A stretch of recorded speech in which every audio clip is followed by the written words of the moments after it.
Welcome back to the deep dive. Today, we're taking a really granular look at a micronutrient that I think most of us just associate with energy, vitamin B12 or cobalamin. But if you've been looking at the research our sources point to, you know that a B12 deficiency is, well, it's so much more than just feeling tired. The literature actually describes the symptoms as, and this is a quote, treacherous. We aren't talking about some kind of quick terminal pathology here. We're talking about chronic, debilitating effects that can genuinely dismantle your quality of life. We mean mysterious aches, mood disorders, fatigue that just defies any easy diagnosis. So our mission today is really clear. First, we need to understand why. Why does this one single vitamin have such broad, such devastating effects all across the body, from your nervous system right down to your liver? Then we're going to debunk some of the common ideas about where B12 even comes from. And finally, and this is the most critical part, we're going to reveal this hidden modern barrier that stops people from absorbing it, even when they think they're doing everything right. And that last point is just, it's so vital. You use the word insidious, and that's exactly right, because the symptoms are so general. Chronic pain, deep fatigue, maybe this pervasive depression, and they're so often blamed on just stress or aging or, purely psychological factors. But our sources all confirm that these feelings, this malaise, it isn't just in your head. It's rooted in very specific physical, chemical failures happening inside the body. It's not a psychological problem causing the chemical one. A lot of the time, it's actually the other way around. Okay, let's unpack that, this systemic failure. Because if you look at the symptom checklist, chronic fatigue, tingling hands and feet, generalized pain, anxiety, it's like a scattergun approach to feeling awful. How can one vitamin disrupt the entire system so fundamentally? Well, we have to start where B12 plays its most crucial structural role, and that's the nervous system. B12 is absolutely foundational for nerve health. It's essential in maintaining the myelin sheath. That's the protective covering, right? Precisely. Think of your entire nervous system, your brain, your spinal cord, all the nerves going out to your limbs. Think of it all as incredibly complex electrical wiring. The myelin sheath is the plastic insulation around that wire. It makes sure the signal is fast, it's clear, and it's safe. Now, when you have a B12 deficiency, the body just lacks the basic building blocks to maintain that insulation. It starts to degrade, the nerves are sort of left exposed, and you get this cascade of just awful sensations. It's not just pain, it's like an internal short circuit. And that's what causes those weird, prickly, buzzing feelings. Medically, it's called paresthesia. Oh, like pins and needles. Exactly like pins and needles. In your hands, your feet, sometimes even across your head. It is a literal failure of your body's wiring. That makes the pain so much more tangible. It's not some mystery joint pain. It's the body's communication network actually breaking down. I do have a question about priorities, though. If the body needs B12 for so many things, why would it let the nerve sheaths degrade? It seems pretty important.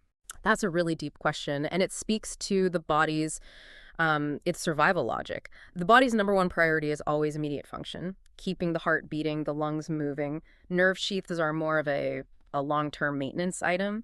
So in a scarcity situation, the body will pull resources from things it can technically survive without for a while, like myelin repair, to focus on immediate metabolic needs. So you end up with these functional, but really inefficient and painful nerve signals, and the body sees that as an acceptable trade-off for short-term survival. That's what makes it so insidious. It just builds up so slowly over time. Wow.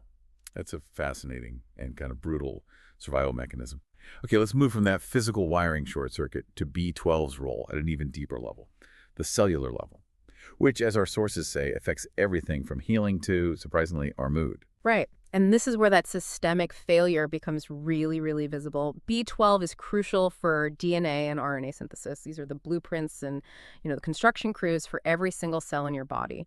So if the body lacks B12, it causes a specific failure in what we call tissue regeneration. To simplify it, just look at what happens when you try to heal. Imagine you have some nagging injury, a pulled muscle, trauma from a surgery, just persistent inflammation. When your body tries to repair that damaged tissue, the B12 deficit means it can't complete the final, really precise steps of laying down new material. So if I'm trying to mend, say, a chronic shoulder injury, the B12 deficit means my body literally can't lay down the final structural bits. It leaves the wound chemically open. Exactly. The body gets stuck in a state of perpetual repair. You keep sending in the construction crews, but they can't pour the concrete or finish the roof. This is why people with chronic pain tied to B12 deficiency so often say they've tried every treatment, every therapy, but they just hit this ceiling. They can't get any better. And they're told they have to learn to live with the pain But really, their body just lacks the simple chemical key to finalize the healing process. That is profound. So Yeah. chronic pain can literally be an unfinished construction project inside your body. And that lack of repair immediately hits your mood and your sleep. B12 is essential because it intervenes directly with a really crucial neurotransmitter, serotonin. The so-called happiness hormone, Yeah. the chemical driver of our mood. Precisely. Yeah. Serotonin is critical for regulating so many things. It affects sleep quality, which you need for repair. It modulates anguish, anxiety, depression, even appetite for both food and sex. When B12 levels drop, the body just can't produce serotonin efficiently. This leads to low levels, and it highlights a major blind spot in how we sometimes treat mental health.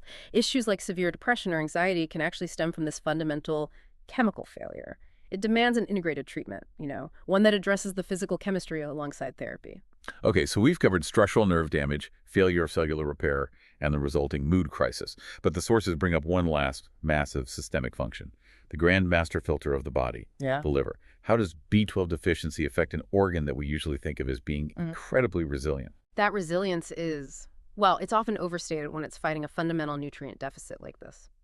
If B12 is deficient, all the other body systems are struggling. Nerves, regeneration, all of it. This forces the liver to, and I'm quoting here, come out and cover all systemic needs that other processes just can't handle. This huge extra burden overstresses the liver and it starts to underperform. Our sources rightly emphasize that the liver is, functionally, the most important organ. It has over 500 functions. But the most critical one in this context is the constant filtration of the blood. If the liver is chronically stressed because of a B12 deficiency, it just can't filter properly. And a body full of unfiltered toxins. What does that feel like for the average person? It leads you straight back to chronic fatigue, that persistent generalized pain, and this is crucial interrupted, unrefreshing sleep. The sources use this fantastic analogy that really sticks with you. Trying to function with a stressed, toxic liver is like trying to run a high-performance car with fuel that's full of water. The engine is technically running, but it just sputters and struggles. It never operates at full capacity. So we've got this devastating systemic problem, all from one vitamin. Which brings us to the part of the deep dive that really challenges conventional wisdom. We've all been told that B12 is linked to red meat, which leads to this frustrating misconception that it's only vegetarians or vegans who need to worry. Yeah, and that assumption is just incredibly misleading in the modern world. We have to be really clear about the true original source of B12. It's not made by the animal itself. B12 is produced by specific types of bacteria that are found naturally in soil. They often stick to the surface of fruits and vegetables that grow in the earth. So historically, the cow got B12 because it was eating grass with all that soil bacteria attached to it. Exactly. That was the natural cycle. But here's the shocking detail that just changes the whole equation for us today. Because of industrial farming, designed to maximize yield and speed, many modern cattle herds are now artificially supplemented with B12 in their feed. They're just not getting enough of it naturally from highly managed, often pesticide-treated grazing land. Hold on. So the idea that B12 is this natural benefit of eating red meat is basically obsolete now. That's a huge shift in thinking. We might be eating B12, but we're often just consuming the supplement that was given to the cow. We're outsourcing our vitamins to the agricultural supply chain. That's precisely the takeaway, and it leads to the next question. If the natural source is bacteria on produce, why are deficiencies so common even for people who eat tons of fruits and vegetables? This brings us to the industrial roadblock of the modern food chain. Okay, so if the bacteria are on the surface of plants, what's killing them off before we get to eat them? It's a two-pronged attack, really, rooted in modern efficiency and, well, cleanliness. The first is agrochemicals. Fields are fanatically sprayed, fumigated with chemicals to kill insects and harmful bacteria. This saves the crop, but it also wipes out the beneficial B12-producing bacteria living on the food surface. Then the second problem is us, the consumer. But it's a necessary evil. We buy produce knowing it might have these chemical residues, so we watch it intensely, the sources say schizophrenically, to protect our families. But that obsessive scrubbing removes what little B12-producing bacteria might have survived the spraying. It's an impossible chemical dilemma. You have to choose between getting rid of potential toxins or keeping an essential nutrient. It's a lose-lose, it really is, a situation dictated by the modern world.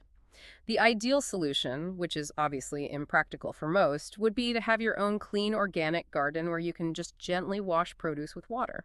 Since that's not viable for most people, and since eating meat is often just getting the cow supplement anyway, the most direct and necessary solution is just to consume B12 artificially, to supplement directly. Okay, that brings us to the final and most critical hurdle. Because if we're all just going to supplement, our sources say that simply taking B12 isn't enough.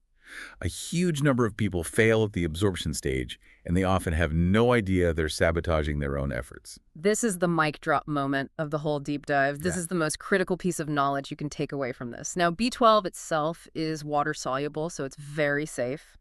Any excess is just discarded in your urine. You can't really overdose. However, when you swallow a B12 pill or take drops, the vast majority of it doesn't just passively enter your bloodstream. Can you break down the numbers on that? I want to make sure we're clear on the absorption logic here. Absolutely. So when you ingest B12, only a tiny fraction, we're talking about 2%, is absorbed passively, just through diffusion. That's the default. The overwhelming majority, let's call it the other 98% of the B12 you need, requires an active two-step process to even be used by the body. That activation depends entirely on something called the intrinsic factor. It's a protein secreted by cells in the stomach. Think of the intrinsic factor as a biological key, or maybe a personal chaperone. It has to physically bind to the B12 molecule to make it recognizable to the absorption sites later on down in the ileum. Without that intrinsic factor, B12 just passes right through you. Useless. But the B12 is worthless unless the stomach specifically grants it passage. Precisely. And here it is, the single biggest, most common chemical sabotage in modern society. If you've done everything right, you got your B12, you took the supplement faithfully, you can cancel out almost all of that 98% absorption if you regularly take gastric protectors. You're talking about stomach acid reducers, those common over-the-counter medications for heartburn or acid reflux? Yes, and they are tragically mislabeled. Because they aren't protecting the stomach, they are actively inhibiting the production of necessary gastric juices. You need a highly acidic environment in your stomach to trigger the release of the intrinsic factor. By taking those acid reducers, you neutralize that environment and you stop the chaperone from being released. You are effectively flipping a switch that says, do not absorb B12, even as you're swallowing a B12 supplement. That creates a chemical deadlock. People trying to treat discomfort, like heartburn or gastritis, with these easy-to-get chemicals are simultaneously starving themselves of a vitamin they desperately need for their nerves, mood, and healing. It's a brutal, vicious cycle, and the sources stress that if you have stomach issues like gastritis, you have to treat the root cause with quality food, digestive enzymes, specific supplements, not with chemicals that just block these essential digestive processes. Because blocking that mechanism is blocking the gateway to B12 and, by extension, to your total wellness. This has been incredibly clarifying. So just to summarize for you, the learner. B12 deficiency is systemic. It's treacherous. It causes generalized pain by degrading your nerve's protective coating. It inhibits tissue repair, drives mood disorders through serotonin, and it overstresses your liver. We've learned the natural source of B12 has been pretty much eliminated by modern farming, making supplementation necessary. But, and this is the ultimate lesson, supplementation is totally useless if you block the critical intrinsic factor with common gastric acid inhibitors. And that brings us right back to the fundamental wisdom from the sources, which puts this whole thing in perspective. The true saying isn't, we are what we eat. It's, we are what we digest. A perfect distinction. It shifts the focus from just input to processing. And that raises a really fascinating question for you to think about after this deep dive. Since the body relies so heavily on the intrinsic factor and specific stomach chemistry for B12 absorption, what other crucial vitamins or minerals like iron or magnesium might also be silently blocked or just rendered useless by simple over-the-counter medications that disrupt the stomach's natural perfect chemistry? Maybe it's time to consider your own digestive health as the true foundation for every other system in your body.